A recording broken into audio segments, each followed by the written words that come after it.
This is Damian Macy of the Friends of the Marshall Public Library, and today I am with Mary Jane Bender, and today is Friday, September the 16th. And with that, we're going to start an interview, and here is Mary Jane. Well, I've never done this before, but we're liable to jump all around, okay? My family history goes way back in Marshall to the Shaw family. So I have actually lived in many of the Shaw homes in my lifetime. As a young girl, I lived in the house where Joe Rich lives. Joe's got a new last name. I can't think of what it is, but that's where I lived when I was in kindergarten. In that house, my mom and dad rented that house from Margaret Shaw. But when I got married, I lived in the house that my great-great-grandfather built. And my great-grandmother lived there till she was 100 years old and died when she was 100.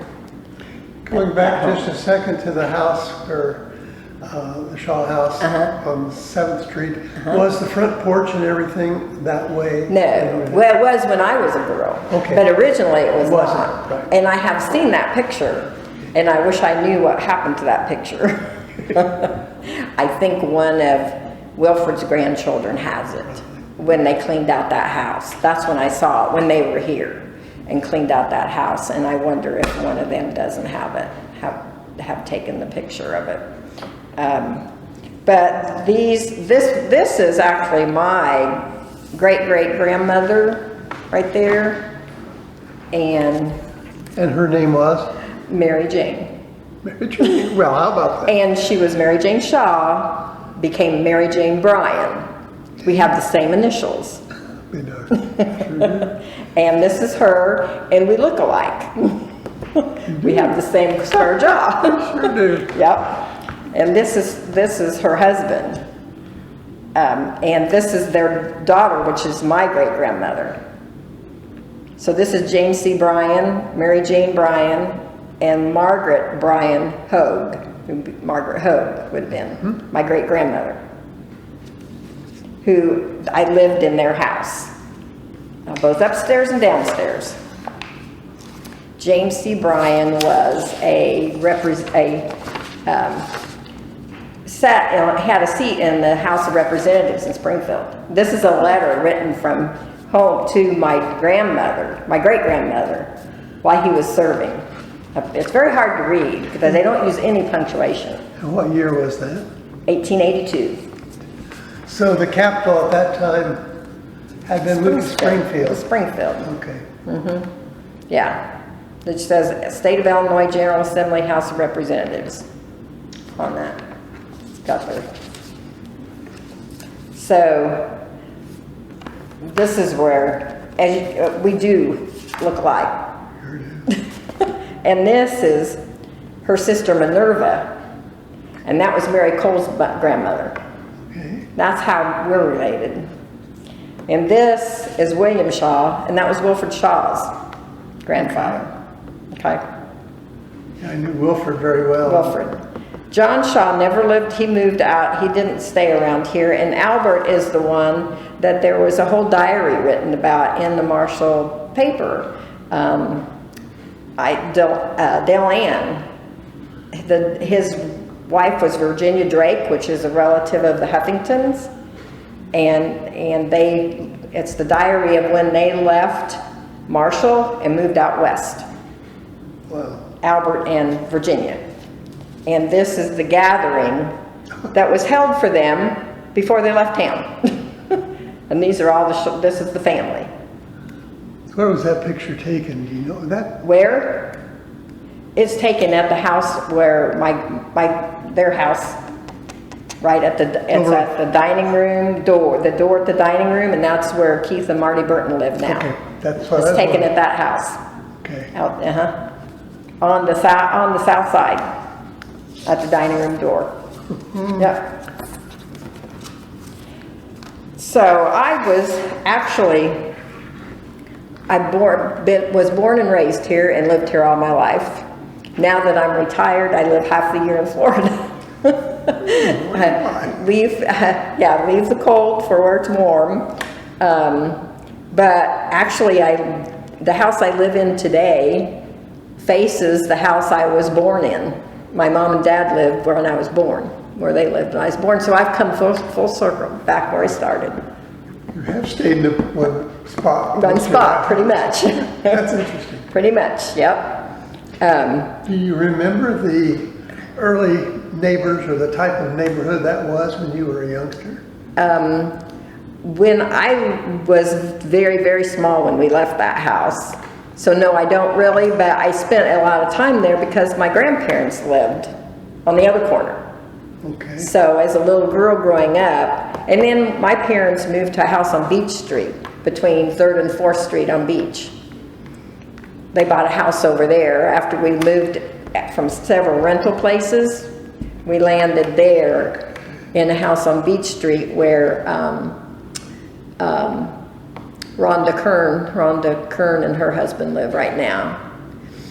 Our house faced Lydia Trev's house. If you ever remember Lydia Trev's?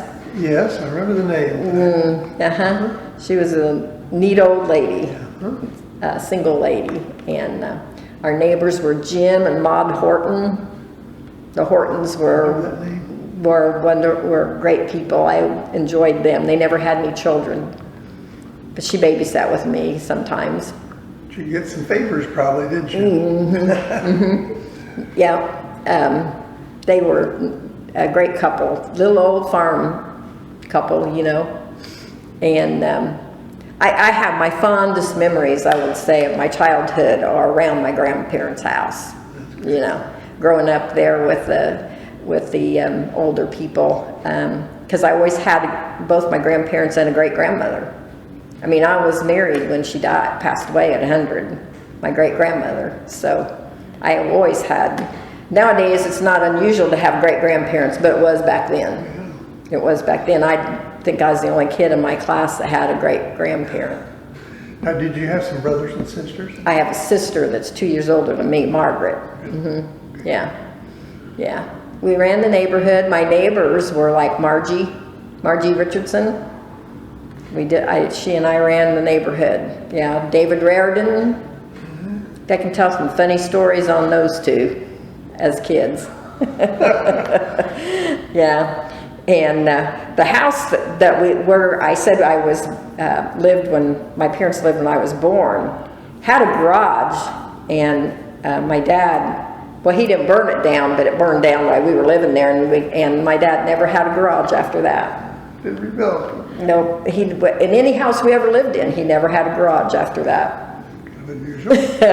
He never had a place to put his car, and that garage burnt down with our car in it. Oh gosh! At that time,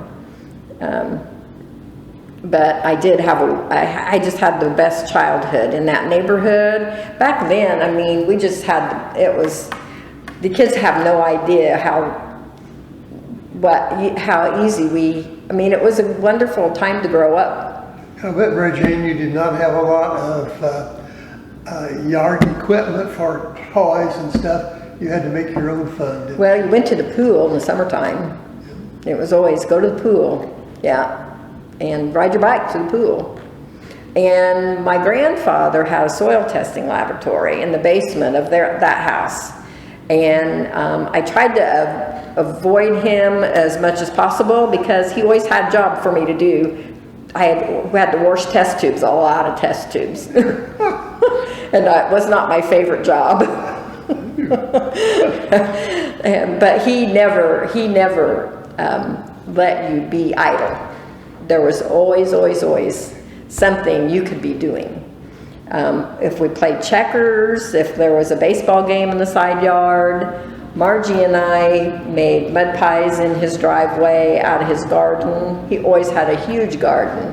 And I would get out there and eat the peas out of his garden. I'll just sit there in the garden and eat peas. He had an orchard. Did your granddad or your dad ever say, my grandfather's phrase was, idle hands are the devil's workshop. Nope, they never did. I never did hear that from them. My granddad Lovett was a great guy, super. And when my son was growing up, we have home movies, that we had put on tape so we could watch them. The kids, and my son watching those said he said, oh, he looks like a neat guy. He said, I wish I'd known him. And I said, he would have loved you. Yep. I wish they had. Yeah. At least you've got those as memories too. Oh yeah, we have the movies, yeah. But now, you can't watch them on tape anymore. We've had to actually put them from tape to DVDs. I don't know, I guess we'll put them on a Fire Stick next. Things evolve and then you're stuck with, lots of stuff. Lots of stuff. When I lived in the big house, Mary Cole's house, I inherited that house. When I lived in that house, I became the keeper because I had the room. I had a huge attic, and I became the keeper. And sometimes that can be a burden. Oh, I know. Everybody said, well, you've got room, put them in your attic, So when we downsized into this little 2-bedroom house, we had to become the keeper. I had to say, I sent out an email, and I moved into my grandmother's house when my grandmother and great-grandmother died. We lived upstairs in an apartment, Larry and I, then we moved downstairs into her furniture. We moved from there. We kept getting moved. My mom and aunt decided to sell the house. We had to find some place to live. We ended up in federal housing. Wow. Because we couldn't find any place else to go. And we had to find something then. We had to find something now. So we had a 2-bedroom there. Then my grandmother Kyle needed to go to the nursing home. And my dad had to sell her house. And Uncle Wayne lived with her, Wayne Kyle. And so they said, Uncle Wayne and Aunt and Grandma, when she got done with her rehab at the nursing home, if we would move out, they could have our place in federal housing. So we had to find some place to live. Larry and I got moved again. We found a house to rent. And then we moved from, then the people that we rented from decided to sell that house, and we bought a house. That's when we bought our first home. But we were married 4 years and moved 5 times. Wow. In 4 years. And then after we acquired children, we stayed in one place longer. But we had to keep moving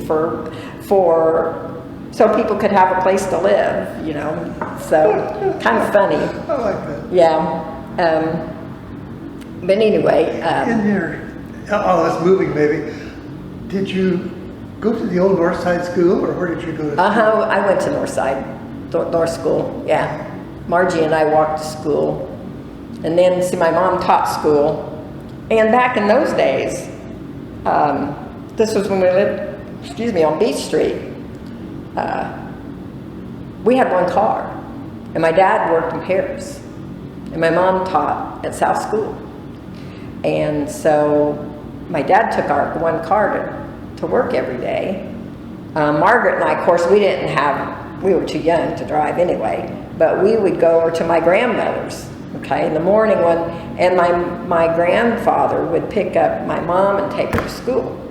And then we would stay at my grandmother's till it was time to walk to school. So we walked from their house, and then when we were done at school, we walked back there. We always walked. Do you remember your early teachers? Oh yeah. Yeah. Don't know if I remember first grade. Not sure if I had Mrs. Schaller for second grade, but I had Mrs. Buckner, Mrs. Baker for 4th, Mrs. Sweet for 5th, and Mrs. Irwin for 6th. Don't know if I remember. Oh, and kindergarten was at the Ohio School. And my mother taught kindergarten at the time. And at that time, you went to school every other day, I think it was, all day, every other day. So you had a day that you didn't go. And I stayed with my grandmother Lovett. And then if my grandmother Lovett was busy, and my teacher was Mrs. Titus. No, she was my kindergarten teacher, next door where my mom was teaching. But if my grandma was going to be gone when I was out of school, I went to Mrs. Kyle's class, stayed in the back, and kept my mouth shut. Hard to do sometimes, isn't it? That was my orders. Come to school with me, but you just stay back there. This is not your classroom. And be quiet. Okay. So, but we ate, as a kid, I mean, living over just a block away, we ate regularly at my grandparents' house. My mom and dad and my sister and I, every Sunday and then when I was at the North School in grade school, I think I was in 6th grade when all this happened. Seems like. My great-grandmother fell and broke her hip in the church basement at the May Day breakfast. And then she was in her 90s when that happened. And then my grandmother fell and broke her hip in the kitchen the same year. So we had 2 invalids. So therefore, my mom our meals, my mom would come home from school teaching, and that's where we had supper every night with them. I think my grandfather, no, he died when I was in junior high. He died. He had stomach cancer and had part of his stomach removed when I was like 4th grade, and then by junior high, it got him. Yeah. Do you remember the interior of that old school? I went I went my first 4 grades there. Oh yeah, I do. Mm-hmm. And it was very the big open space in the middle, and the classrooms were in the corners. And the cloakrooms. Mm-hmm. Yeah, and you had a cloakroom behind there where you hung up and and left your lunch pail. It was early, but anyway, Von Arnie came to the school for music, and we went way up in the attic. Oh, no, I was in the attic, but we didn't use the attic. Now, and there was a piano up there, and we had music classes. Our music was in the basement. Okay. And Libby Wells came, and we had music in we had our class in the basement. And that's also a lunchroom. If you brought your lunch, you sat down there and ate lunch in that same room in the basement. Mm-hmm. It was before the days of public or city schools having lunches, or any of the schools having lunch programs. Mm-hmm. Yeah, I either walked home for lunch and back, or took my lunch. Yeah. Do you remember recess or what you did then? Oh yeah, recess was baseball, which I hated because I was never good at baseball, but I like kickball, and what was that game you played? There were some swings. There were some, yeah, they had swings. The slide, and I think teeter-totter. And I think I remember that different grades had different sides of the playground. You were in this grade, you were over here. If you were in this grade, you were on this side. You had different areas of the playground that you played in. Yeah. If you fell and skinned your knee, you just put some water on it, cleaned it up, and went on. And went on. Yeah. And then, let's see.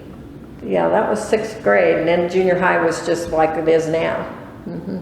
Yeah, by junior high, we'd moved up to 8th Street. I didn't live down there by my grandparents anymore. Yeah. But I have a lot of good memories of growing up in my childhood in Marshall.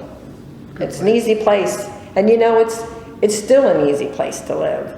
It's still very comfortable, safe.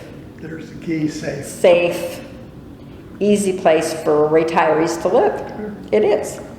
Why do you think so many people move in here that never lived here before? Their kids lived here, and so they move in here too. It's a nice, or you live someplace else town. And move back. And you move back. You do. Yeah. Because it's easy. Yep. Safe, nice little town. I'm always ready to come back from our Florida home to a place where I can be at Walmart in 5 minutes and be back home, you know, where I don't have to fight traffic. Yeah. There's probably only 2 cars backed up at the stoplight too. Yeah, yeah. And you can get through in one light. Yeah. So, yeah, junior high was when we moved up to 8th Street. And that was a great move actually for a kid for my age, because I moved into a neighborhood of kids my age, you know. Marjan Schaller, Mindy Mealing, Barbara Ilias, Becky Edwards, Jeannie Sathree, Bev Bubeck, Dawn Ferris, Ken Claypool, Scott Arney. We had a whole Debbie Ashley, we had a whole 2 streets full of kids our age. So it was a great neighborhood to grow up in, you know. There was always something going on in the summertime. It's amazing those neighborhoods change. Mm-hmm. They become pretty much retirees, and now then they're back to... They're coming back to the young people. Many young families. Yes, because that neighborhood was so many old people, and almost within just a few years, they all... You said old? Well, older, okay, older. But within a few years, it's just like the Mealings, the Schallers and the Mealings and Rosa, and all of a sudden, everything changed. And in fact, David and Joyce Lewis, you know, Joyce said when we moved in here, we were the young family. Yeah, that's right. We were the young family with children. And now, they're the older family. Exactly. And all the new young people that have moved in around with children, you know. And she said, now I feel like the oldest person here. So, yeah, it did change. We were, and then being close to the Tasty Freeze, and everybody walked, you know, at night. You didn't feel threatened to walk at night, you know, go somewhere at night.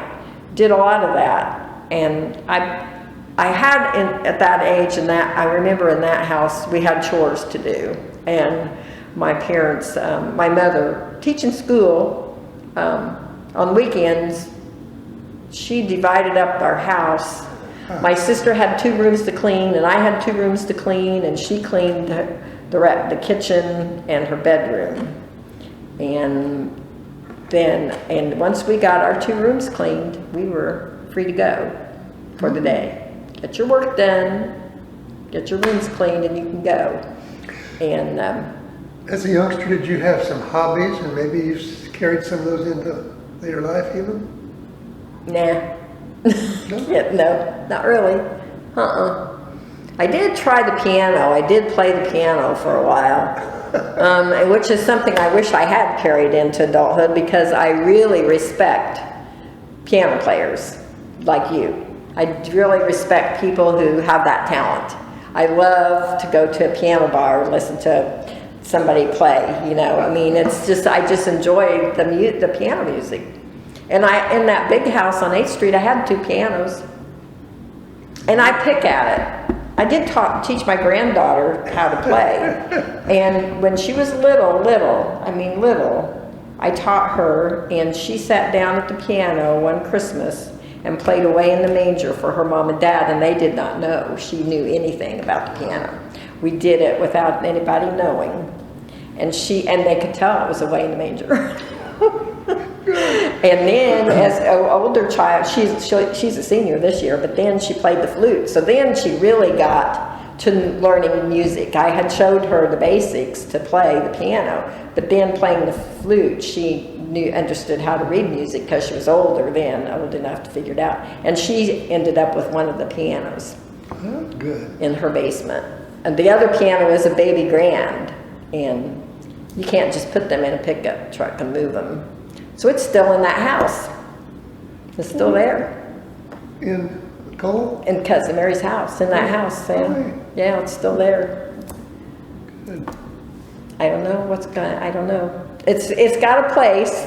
I was going to get rid of it when I moved there, and my son said, Mom, that piano is Cousin Mary's house. You can't move it. So I didn't. Good point. And yeah, he said it is her house. So it's a beautiful piano. It really is. But it needs a lot of work. You know, it needs a lot of work.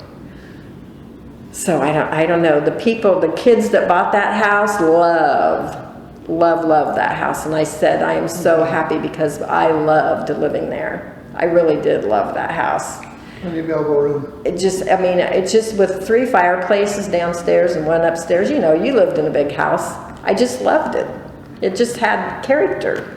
It was just fun to live in. But Mary Jane, as you said earlier, the more space you have, the more you tend to squirrel away. Yeah, you feel it. Yeah, but the stairs. I knew that we were going to need, and I thought, and so as soon as somebody came up and said, "We want to buy your house, will you sell it?" Yes. And I said, "Sure." And so it was time. And I'm okay with it. My family, I know, my grandchildren were the ones that threw the biggest fit. And they still don't let me live it down. They love, my grandchildren, not my children, my grandchildren loved that house. Which endears me, because I love that they loved the old house. With the youngsters, they can hop upstairs and downstairs. Yeah. No problem. Well, yeah, I could hardly ever find them. We had 2 stairways, the front and back stairs, and they were always one place, it was like, stop, so I can find you. Know how that goes. They had the best time there. They did. It probably, I guess I was about 15, because I didn't have a license when I started working at Hedges store. I worked retail at Hedges. I worked for Ray and Betty. And they were like second parents to me. I mean, I worked there for so long. They're very dear to me, very dear people to me, as long as I worked there, because I still worked there. I went back to work there. I worked there all through high school, and then I actually started working there at 15, and they sold the store when I was 35. Short of 6 years span when I was having kids and raising little ones, that I did not work. That was the only time I did not work there. Do you remember what you were paid per hour there? Oh gosh, nothing. $3 and something to start out with. That was not an hour, was it? Yeah, 3 something an hour. An hour? Mm-hmm. Mm-hmm. Okay. 3 something an hour back then. Mm-hmm. You see all these hiring signs and the big prices. Well, yeah, you come to work here, make $13 an hour, make $20 an hour. Why go to school? If you can flip burgers for $20 an hour, yak. But anyway, yeah, I mean, it's and paying back these college loans. Of course, this is way off the interview, but paying people back their college loans. Well, wouldn't I like to have some of that back from my kids? That same thing happened with where I went to work after Hedges. When they sold that, I went to work in Terre Haute at UAP Clinic. And I worked there for 28 years. I ran the business office at the eye center. And so I did coding, billing, insurance. I did, credit. I talked to people about their bills. I did everything. You took a few complaints on that. Oh yeah. I was it for 10 doctors. Who was? Just me. And so when I went to retire, nobody wanted my job. Nobody in-house would take my job because they knew how much work I did. Well, I remember when Elder would go there. I remember seeing you different times. I had an office right off the waiting room. Yeah. So, but and so once again, I put braces on 2 kids with no dental insurance, and then they got dental insurance for the employees. It always works that way. Story of my life. What was your most really vivid part about working at the clinic? I guess I would have to say the people I worked with. I just loved my coworkers. But you're a family, as one of my doctors said, and the doctors. My eye doctors were wonderful to work for, wonderful. And that one of the eye doctors said, "We are a family. You spend more time here with us than you do at home." That's right. We are your family. And when my grandson was hurt at a preschool in Terre Haute at 4 months old and ended up with brain bleed and in the hospital in Riley, when I got him, his parents were being investigated. It happened at his daycare. But everybody was investigated, everybody was interviewed. Even Cole, his brother at 3 years old, was interviewed, you know. And I had custody, temporary custody of him until all this was done by the state police. And when we came home from Riley, he had, what was it? Anyway, he had eye. He was seen by a pediatric ophthalmologist in Riley, and swelling on the optical nerve, So we came straight back to the eye center, and my doctor saw him, and he's like, "I will do this." Now, I think, I may be wrong in saying this, but are most of the doctors now retired that were there at that Oh time? gosh, the doctor, one's retiring the end of this year, one is still in there, and then Dr. Patel, our new doctor, he's young. He's just got young kids. He's just getting started. I trained him before I left. That was his first practice right out of medical school. And I trained him on this is how we want you to do things. This is how you're going to code these things, and da-da-da-da-da. And you're going back to see if he's doing it that way? I go back I go in and visit with, I'm still close to all of my coworkers, except there's so many I don't know now because I've been gone from, I was working there, it was 2015 when I decided to retire so I'd have more time to spend with my dad, who was 93, and we were taking him to dialysis. He was on his third year of dialysis. And I was working, and so I decided to retire, and I could help him out more, you know. And they were going to change their billing system anyway, and I only planned to work one more year, and so I thought, why learn all that for 1 year? I'm getting out now before I have to learn all this new stuff. And then my dad, I retired. He was at my retirement party, and 10 days later he died. Who would have thought? I don't think he wanted me to spend my retirement taking care of him. He was a great guy. He was a great guy. He and I were very close. Yeah, he was a great guy. But anyway, he did a lot of interviews for Eleanor Mackey here. Okay. Yeah, and I have hit one of his. Typed up, it's all typed up. It's pretty neat. So, but anyway, enjoy retirement. I mean, you know, it's wonderful. Who wouldn't? Ever looked back and said, I wish I had? They tried to get me to come back because actually the girl that took my place, it was a very sad story, came from the outside because, like I said, nobody in the house would take my job, and she came from the outside. She didn't quite learn everything but I could tell there was something quite not right with her. There was something going on, and she ended up with cancer, and she died 9 months after she took my job. And she was very young to have that happen to her. And nobody took my job after that. They just dispersed it among the office managers doing most of it. But with what I did, the office manager decided she liked it. She took it. She took it.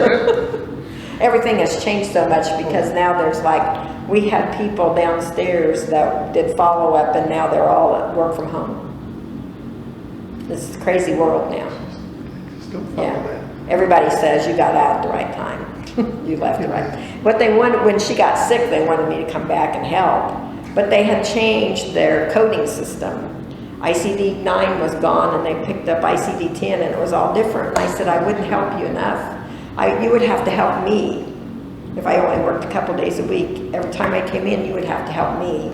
And that would take you away from getting your job done. So there was no point. It's not worth it either, is it? I said I would not be enough help.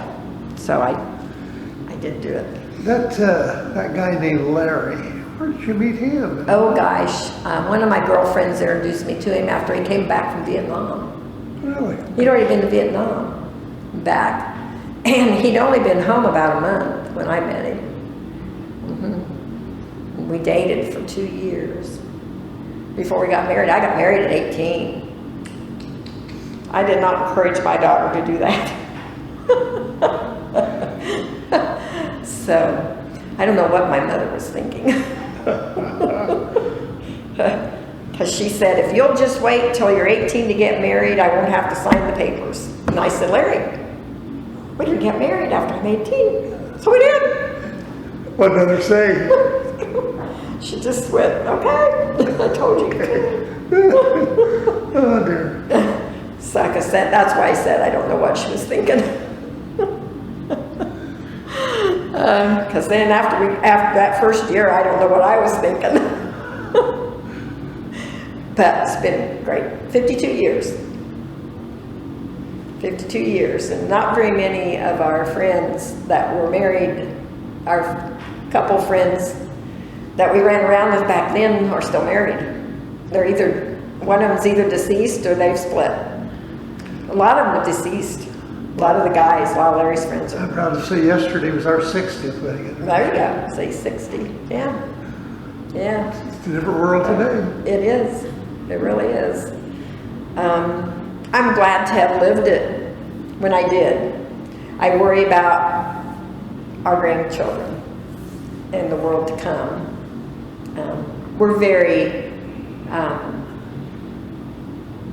faith-based family.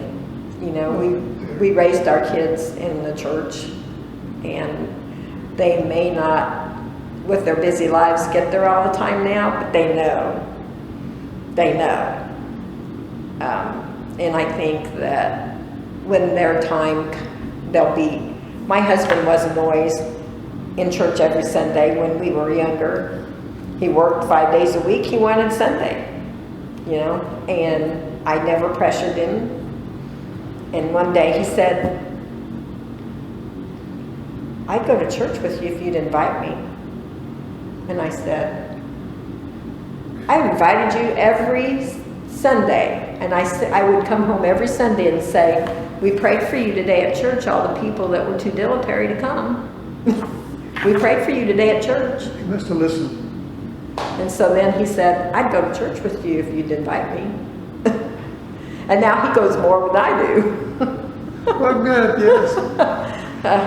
They say those converts are worse than born in, than the people that are born in. I used to hear that from the Catholics, my mom's Catholic, mom and dad's Catholic friends. I think I know what church you go to also. Yeah, I think you do. Yeah. And see, that's a family. I mean, that church, I have pictures of the inside of the very first church in my box of pictures. I am steeped in history. I have so much in pictures, in letters, in documents. I just have, there's things that I just can't weed through. There's tubs full of stuff. Wow. Between Cousin Mary, see, my great-grandmother's house, she moved into that house when she was 8 years old. She would say she lived, you know where Maxine Davidson used to live? On 3rd Street? Yes. Okay, that corner. They lived in a little house on that corner. Long gone, long gone, you know, back in the day, back in the 1800s. They lived there. And her father built this house where Burtons are when she was about 8 years old.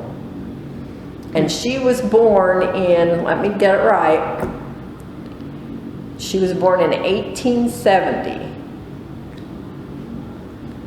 And that house would have been built before Cousin Mary's house was built. So it was probably built in the late 1880s or 90s. And she lived there all her life. She's 78 actually. She moved there when she was about 8 years old. And her name was? Margaret Hogue. Margaret Hogue. Margaret Bryan Hogue. Okay. She married, her husband was William Hogue. And she had, so there they lived, and so she lived there for 100 years. And that house was never cleaned out in 100 years. Treasure. And then my mom and aunt started cleaning it out to sell it. In the rafters and the attics upstairs, the stuff that was stuffed back there. And so my mom one day came to me with a box. One of those boxes that you got your fruit of the month fruit in. You know what I mean? Mm-hmm. She brought me that box. She said, you might be interested in these. And I kept the box for a long time before one night Larry'd gone to bed and I had a light in my bedroom and I was in bed and I opened and I looked and I said, I had no idea that all these letters were in there, written by her family, my grandmother's brothers. There was three brothers and her. She was the youngest. Her brothers, and they had a hardware store in town, and her brothers were sent, one of them, they all got sick, okay? They all died in their early, like 20s or 30s from consumption, which we now know is tuberculosis. Mm-hmm. And one of them was sent to California, and the letters are from him telling the family how to sell off the hardware store and move out there for the cure. They were all moving out there for the cure. And he died before they all got out there. He died coming home on the train. So did some of the additional family then go out to California? Nope, we all stayed here. They all died right here, except for my grandmother, great-grandmother, who was supposed to die, and she lived to be 100. Gosh, that's amazing. Must have been a gene on the male side of the family.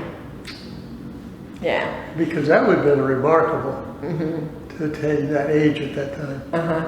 Yeah. Yeah. So she lived right there in that house where Burton's are, and so when they emptied that house, then so that's how I've ended up with and then I've got Aunt Cousin Mary's, all her paperwork, all her stuff. I got clothes of hers. I've got people's wedding dresses. You need a bigger house.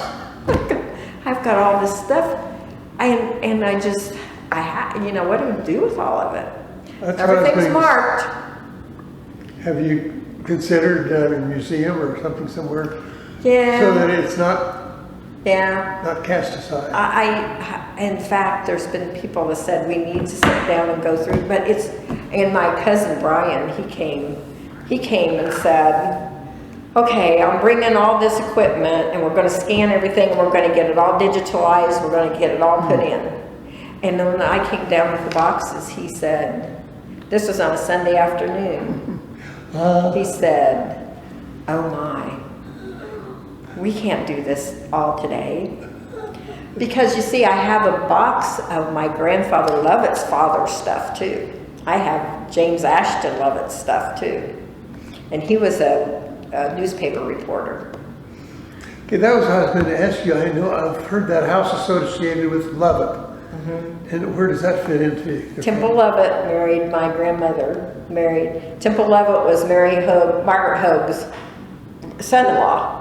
Okay. See, my grandfather was, my grandfather Lovett, what a great guy. He was a traveling salesman. But first of all, he was in both World Wars. He went to the service. He was in both World Wars. And he left his family each time here in town to live with his mother-in-law, with my great-grandmother, Margaret Hogue. Because, my grandmother married her mother, her parents. They lived there when he went off to war. He was in the First World War, then he came home, and then he was in the Second World War. In between that time, my mom was born, And the house out west of town, you know, out there where Figbinders built the big house out there west of town, and that subdivision back there, Yeah. they owned all that property. That was one of the farms. And that big old house that used to stand out there where McConkeys lived years ago, they had a dairy farm. My mother was born in that house. Okay. And then they moved to St. Louis, and her brother Jimmy was born in St. Louis. She had a brother Jimmy, and he was born in St. Louis, and he only lived 3 months. And he died in St. Louis from pneumonia. And then when then they moved to Michigan. They went on to Michigan, and he was, Granddad Lovett was a traveling salesman for Gerber Baby Food. When Gerber Baby Food came out, he was the salesman that introduced it to grocery stores. Put it in, this is a new product to put in on your shelves for babies, baby food, okay? Introduced it to the country. One summer, and my aunt was born in Fremont, but my grandmother refused to have her at the hospital. She had her at home because she swore that Jimmy got the pneumonia at the hospital. So she had her at home. And then when she was older, my grandfather one summer took the whole family with him when he was working the East Coast of the United States. Whoa. And he had him and his wife and his 2 girls and his mother-in-law and his mother. 6 of them in a car with no air conditioning, traveling up and down the East Coast of the United States. You think that was fun? Oh boy, that'd be an experience and a half. My mom wrote about that in the book that I gave her to write in. And I gave her this book, and it was for memories. It was for tell me about your life, you know, da-da-da. And I gave her that book and never knew if she ever did anything with it. And then when my dad moved out of the house up on 8th Street, and we were going through stuff, I found that book and I took it home. And I looked in it. And then finally I looked in it and she had filled it out. Oh my gosh. I didn't know it till after she was gone. And it was like, what a link that I got. She gave me. Sure, it's like a chain, it's a link of history. Oh yeah, what a neat. You know, even those letters that I have from way back in the 1800s, Cousin Mary deciphered, because there were nicknames, and she told me who those people were when I read them to her. And then Wilfred Shaw had them, and he loved them. He said, what a link to your past. These are rich in heritage. And the ones that I have looked at from old times, the script and the writing is beautiful. Every letter is so priceless. And very flowery. If they talk about somebody's passing, oh my goodness, it's the great beyond and all the God. It's very flowery. It's neat. But I've often thought the penmanship is just remarkable. Yeah, and just like this one letter here, see, it's very hard to read because they didn't use punctuation. It just keeps going. It just keeps going, and there's no period, comma, dot, nothing, you know, it's just, so it's kind of, so Cousin Mary, I read them to her. You know, Cousin Wilfred figured them out. that's what kids do today with the computer. They don't put in comments. And everything's so abbreviated. I'm like, what are you trying to say? Yeah. I don't understand that. But anyway, But where were we when I got off on that subject? Oh, you're talking about your relative going to California. Oh, And yeah, then one we went came to back. Yeah, and he died, and they're all buried out there in the cemetery. But that's how come we have so much in that house, because nobody cleaned that house out for 100 years. And nobody cleaned Cousin Mary's house out for 100 years. She died there at 100 years old, too. That's right. She would tell me she was consumed there and born there. Born there and died there. Conceived there, born there, died there in that house. At 100 years old. And you know, that's Can't say that very Marshall much. is possible, but I'd say most other places throughout the country. No, you can't say that. You can't, not very many people can say that. Number one, the building's probably been demolished. Yeah. And so then I ended up with all her stuff. She didn't have near as much, really, history-wise. Mostly probably because she never married or had any children, and she was the only child. Yeah. That's how come, I mean, she didn't have anybody else. But by the time we had her, because I spent a lot of time with her, I like the older people. I just like, they're just so, I don't know, interesting, I guess.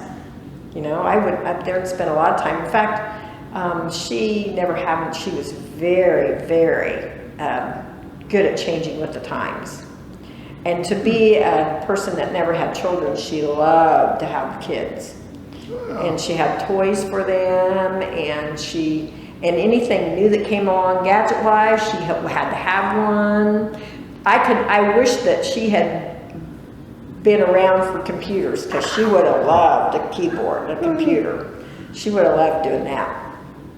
But I would go up there, and I would actually, when my kids got to be nosy at Christmas time, I just bought their Christmas presents and took them to her house. And then I would take all my stuff up there and set up a card table, and she sat there and she watched me wrap all their Christmas gifts, and I'd tell her what they are. And we would just she enjoyed that. She didn't have a family. She never did. Did she get something like a microwave? Oh yeah, she had a microwave. Okay, you talk about her. Yeah. Oh yeah, she was into it. She was into learning. Yeah. Great. Yeah. She was very, we would say out of her 100, she went from lamplight to laser. That was her era, lamplight to laser. Boy. Era. Yeah. And so we would even go up, all of us kids, all the Lovett grandkids would go at Christmas time and decorate her house. She never decorated her house. We got her a tree. We decorated her Christmas tree. We did her foyer and stuff, and stuff on the porch for her, because she never had that.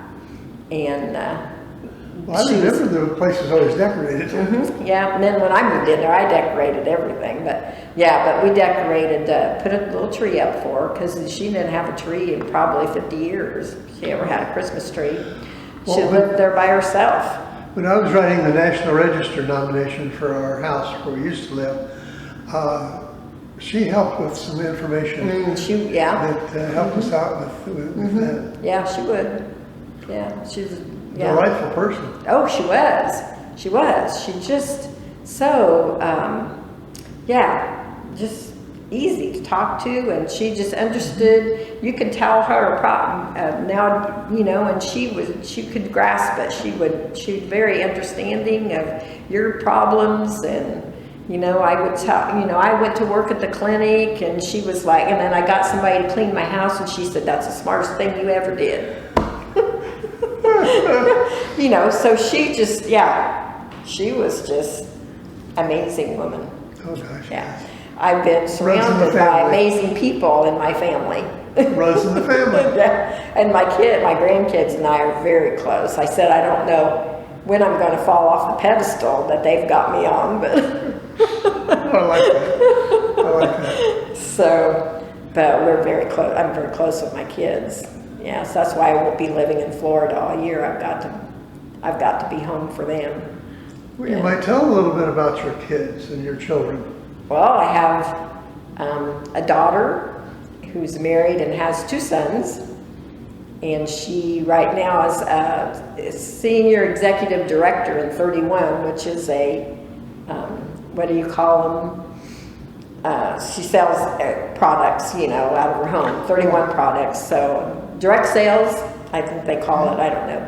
But anyway, and Kelly Livix and Josh Livix is her husband, and then she has Cole and Calvin Livix. And Cole works, he's 22 and he's working, and Calvin just started as a freshman at Rose Holman. He has designs to be a chemical engineer. Good for you. Yeah. And then my son, Kyle, and his wife, Julie, have a daughter, Brooklyn, and a son, Coy. And Brooklyn is my only granddaughter, and she's just like me. We are carbon copies. Look like one of those pictures. Oh my gosh. She knows it. She knows she's a mini me. And I told Julie, my daughter, I'm so sorry. Because even Julie's family says, "Oh my gosh, she's just like you." And I said, "Who wants people going around saying your daughter looks like your mother-in-law?" And where do your children live? They both live on, Weaver Road, out off of 40. You go that way to Denison, and you go that way down the Weaver Road, because Weaver store used to sit right there. That's why it's called Weaver Road. And they both live within about 2 miles of each other down that road. They built homes. They both each have a little farm. I had an uncle and aunt that lived down the Weaver Road. Oh yeah? Julia and Vern Pickens. They lived on past where Dr. Stoling was. Yep, on past Stoling. Past- Go down the hill and come up the hill. And No, they that's, lived on the east side of that road. and then Kelly and Josh are on the east side of the road. They built a house in the middle of the woods. Okay. A McGee farm. Yeah. They bought a piece of property off of that farm. It was all wooded, all timber on the other side of the road, because they said they would not divide that property up, that farm up, and sell it in pieces. And Kelly copied the plat book and showed them that this piece is already divided off, and there's no tillable on it. It's already on the other side of the road all by itself. She wanted to buy it, and so they sold it to her. Good. She went after it. I said, "They're not going to come looking for you, Kelly. If you want to buy a piece of property, you're going to have to get out there and look for it." Sometimes it just takes that real push to get something accomplished. And she did it. And so they built a house there, and then about 2 miles on down, you turn on Fishback Road, Fishback, and Dog Run Holler, Cooper Chapel Road. That's where Kyle and Julie live. It used to be a Fishback school. Yeah, West side of it. yeah. It's a long time ago. Long gone. Yeah. Kyle said he's gonna run for mayor of Bullskin. They live down in there. And my daughter-in-law teaches school in Terre Haute. Okay. And my son works at the prison, federal prison. He's an electrician, and he's a U.S. Marshal because he's on the special operations team that moves prisoners or goes into. He's been called out for looting after hurricanes into Florida when they had hurricanes down there. He works with the nice guys there. Yeah, and when they had the riots in Washington D.C., he was on top of one of the FBI buildings, and then he ended up. That was the first night. The rest of the time he spent in front of that church where President Trump had his photo op across from the White House. He was there. So he's had a lot of experiences in his 45 years, but he's actually an electrician for the federal pen. You've got a lot of interesting history, Mary Jane. Is there something in history or in the past that, boy, that's really strikes my memory and just maybe even changed my thoughts in my life? Well, I don't really think so. I'm a very easygoing person. I tend to be like my dad. He was very easygoing. I have had a lot of influential people in my life that I miss dearly. Is there Now, one of them that have been most influential? well, I might say Omer Schaller. What a great guy. Like a second dad to me. I grew up with Omer and Jenny. And then I took care of him in the end. I was with Jenny the day she died. I was taking care of her that weekend.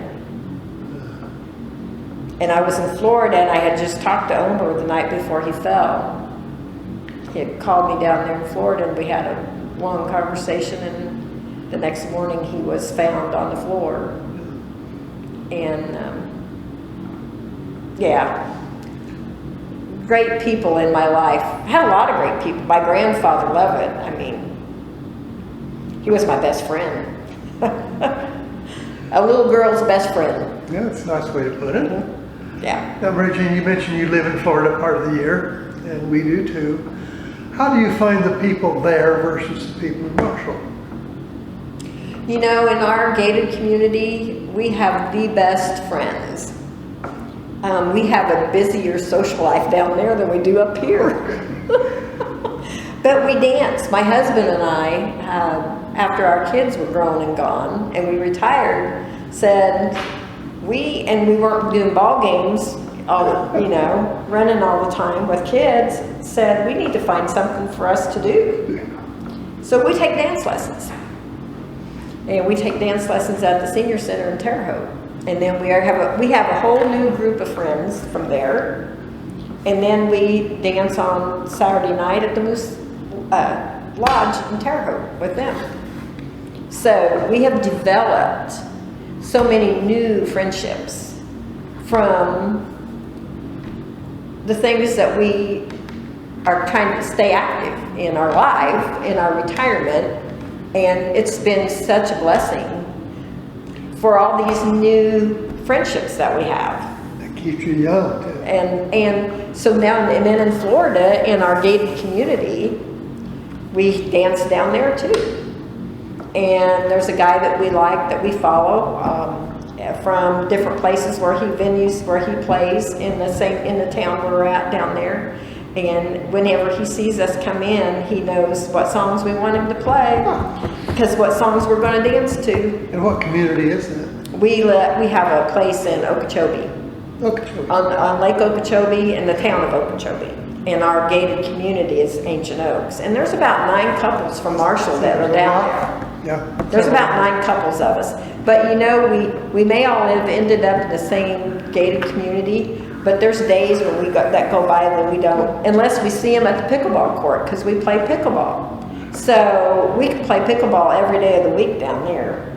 We built 2 courts in that park. Our little pickleball group had to raise the funds for it, to build it. And it took us a few years, but we got it. And so we have a whole group of friends down there that we either dance with or we play pickleball with. Great. So we are blessed with numerous friendships. And then in this new neighborhood that I live in, we have wonderful friends, neighbor friends. And Lois Lettner is very dear to me. She's lives across the street from me. She lives in the house in between the 2 houses where I used to live. Boy. You made a full circle. I did make a full circle. And I'm fine with that. I'm fine with that. I love the new Marshall pool. What a tribute to my grandfather. Oh my gosh. You know, he was instrumental in the first pool that was built, and he was the manager of it for the first few years. He managed it. I was in that pool a lot, all the time before it opened with him. Before it opened. I was his little shadow. I was always with Granddad Lovett. I was his little tomboy, you know, and I was always hanging out with him. And when they were getting it ready, I can remember being in the bottom of that pool when the guys were painting it, Larry Wells and Mike Macy. One of them painted my foot because I didn't get out of the way. I might have been a pest when I was a little girl. Surely not. Surely not. Yeah. And anyway, the pool is a wonderful tribute to our community and to my grandfather. He would have loved that pool, and I love it. I go out there. I go down that slide. I love it. You're talking about the new one. Yeah, Oh, yeah. It's cool. I love it. I may be 70 years old, but I'm not done yet. I remember as a youngster that I went to the Casey pool. Had one. It was kind of small, it was round, but I love the slide. I know one year I wore the seat out of a pair of swim trunks, just going down the slide. Just go down the slide. Yeah, I grew up being a water. I will say that my family, probably one of our biggest traditions that we've carried on from my grandfather is to go to the sand dunes in Michigan every year. He started that when my mom and the aunt were little. There was always a Sunday drive. It was always take a Sunday drive, because you were never idle. You were never allowed to just sit and be idle. And so they'd take a Sunday drive, found a little two-lane path through the woods, and came out at this lake and the sand dunes. Beautiful. And so that was when my mom was a girl, and we still go there. And our kids go there, and our grandkids go there. So many generations. Is there a spot other than that you feel is probably one of the most beautiful places in the United States to visit? Don't I'd say that's it. Okay. You get on top of that white sand, on top of that dune, and you look this way and you see Silver Lake and the green pine trees, and you look this way and you see Lake Michigan and the blue sky. Most beautiful place in the world. Not a cloud in the sky. Gorgeous. Yep. Well, Jean, do you feel, is there an invention or a modern piece of equipment or furnishings or kitchen that has really changed your life, or maybe, well, you just couldn't live without? Well, I could probably live without my Instapot. I'm having a terrible time with it. I feel like I have to go to college to figure out how to use it. I have finally mastered it, but it's taken me a couple of years. But I think really I like to cook. I do like to cook. I cook a lot, and I like to cook. I like to try new things. Yeah, that's why I bought the Instapot. But I don't know any one thing. Not even your washing machine, huh? Well, see, I've always had one. Just like people say to me, I mean, my house is full of antiques. Oh, that's beautiful, that's beautiful. And they're family antiques, and I've lived with them all my life. So really, I'm not wowed with the antiques, because that's all I've ever had. You understand that? Oh, yes. You understand that? I'm not interested in it, but going to auctions and buying somebody else's antiques. Every antique that I have has a history behind it, and it's a family piece. And when I moved out of the big house, I put out a text to my family and said, I cannot take everything with me. You need to come and get what you can use. And they did. They did. I didn't have an auction. I didn't do any of that stuff. I said, these are family pieces. They need to stay in the family. I can remember my mother saying, antiques, forget them. I lived with that old stuff all my life. Me too. I want new things. And she just poo-pooed antiques. I would say the only thing that I have in my house, besides a TV, of course, and the cabinet it sits on, my couch and my bed are things that I picked out. Of course, the washer and dryers and things like that, that you get new all the time, but the couch and the bed, it seemed like there was a third thing I picked up on. I said, oh yeah, and that little TV, I guess maybe it was it. But, I might have a hutch that's original to Cousin Mary's house. I have her music box, which is full of VCR tapes. I have the dry sink. I have the, what do they call it? Tureen, soup tureen. That's Cousin Mary's. It sits on the dry sink. I serve soup out of it. I use it. Good. The quilt on my bed in Florida is one of Cousin Mary's quilts that one of her family members made. Why keep them in a box? I'm using them. I'm using them. I have the high-low dresser out of her. That was her Cousin Mary's grandmother's. Ooh, her mother. Mm-hmm. Cousin Mary's grandmother's that was in her room in the big house. They had all lived there. I mean, her parents and her, I even have the rocker that Nineveh Shaw's wife died in. Nineveh's the mother of all these. Yeah. I even have the rocker that she was sitting in when she died. Cousin Mary had it, and she told me the story about it, and I kept it. That story's written down then? It's underneath the rocker, the bottom of the rocker. So it's associated, definitely someone could tie it together. Yeah, there's a little bit more to it than what is written there.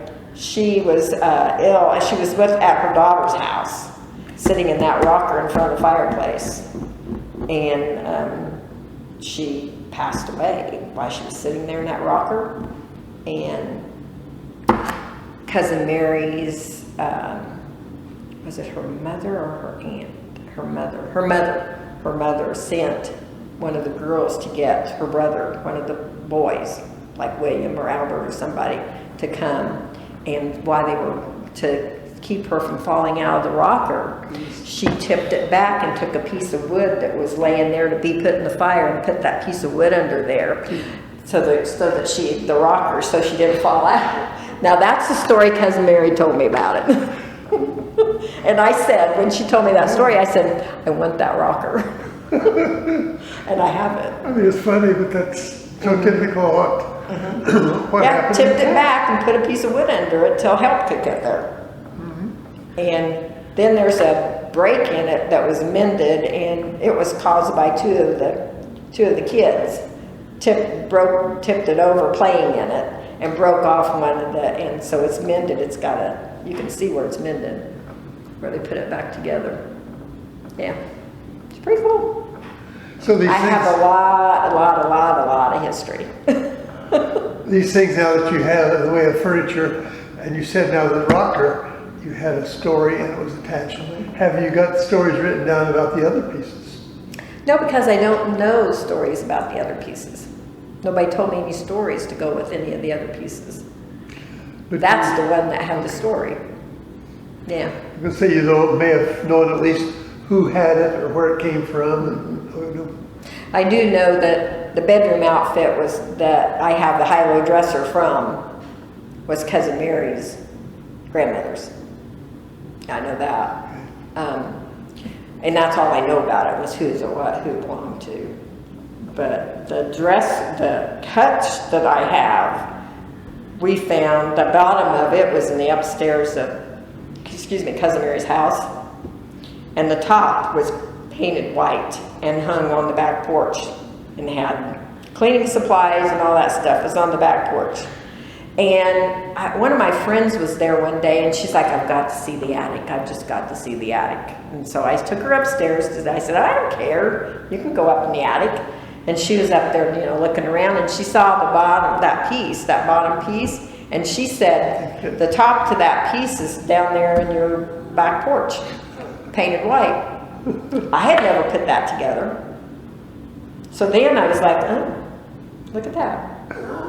So I said to Larry, told him about it, and so we took it down and just got a modern, just plain old cabinet and hung up there for cleaning supplies and stuff, because it was where I had the stuff for my soap and stuff for wash and dryer was below it. And so then we took it down and Mark Green stripped it, and then we put it back together and reused it. It's great. Love it. Love the piece. A and B make up a full piece, huh? And at the same time, when we first moved in there, we were up in the attic just digging around. Larry and I were with a flashlight, just looking around to see what we could find. And back under the rafters, we found these things. We thought, what are those? And they turned out to be the tops to the fireplaces. Oh, some of those are very ornate. One was massive and one was ornate. The ornate one was went in the parlor, and the massive ones went in the living room, what we used for a living room. And then there's just a short piece that went above the dining room fireplace. And both of them had the mirrors gone out of them. The two pieces had the mirrors gone out of them. Unbeknownst to me, when we moved in there, and I said, you can come get pieces, because twice I gave pieces out of that house to family members. And what they had done was took the mirrors out of those tops and put frames around them and hung them on the wall. And then I gave them away. And then I couldn't get them back. Did you replace the tops off the fireplaces and put them back? We put them back. We had them cleaned up and put them back. And then had new mirrors. We had to have mirrors cut for them. We couldn't get the beveled mirrors back because they'd already, people had them, wouldn't give them back. I don't know anybody in Mason City, Illinois. You must get as many as we do. I'll go in there and block it. If they don't leave a message. So. Well, Mary Jane, it's been a delightful. It has been. Because, I love talking about history. Well, I do too. And who doesn't like talking about their family? I love to hear the history, so it's just been a delight visiting with you. And I think I have an interesting background. Oh yeah. My family background here in town is very long, and I think it's an interesting one. I'll ask you one question to kind of wrap up. If you were in another foreign country and someone said, Marshall, where's that? What would you tell about Marshall and why it might be a good place to visit?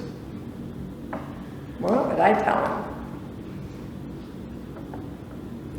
Well,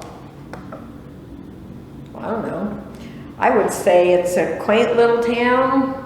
We tell people this all the time, not in Chicago. When they say, where do you live? Illinois. We say Illinois, not Chicago. Yeah. We say East Central Illinois on I-70. And if it's a truck driver, everybody's been through Marshall. Everybody, any truck drivers all know Marshall. And no matter where they lived before, if they were a truck driver, they drove 70. But I would just say it's a great place to live. I'm proud of my town. I'm proud to live in Marshall. I'm glad to hear that, and boy, you emphasize a lot of things about Marshall that other people should be aware of. Mm-hmm. Yeah. I've always been proud to be from Marshall. Well, I sure enjoyed visiting with you, and thank you for your time. Sure. And sharing some of the family history.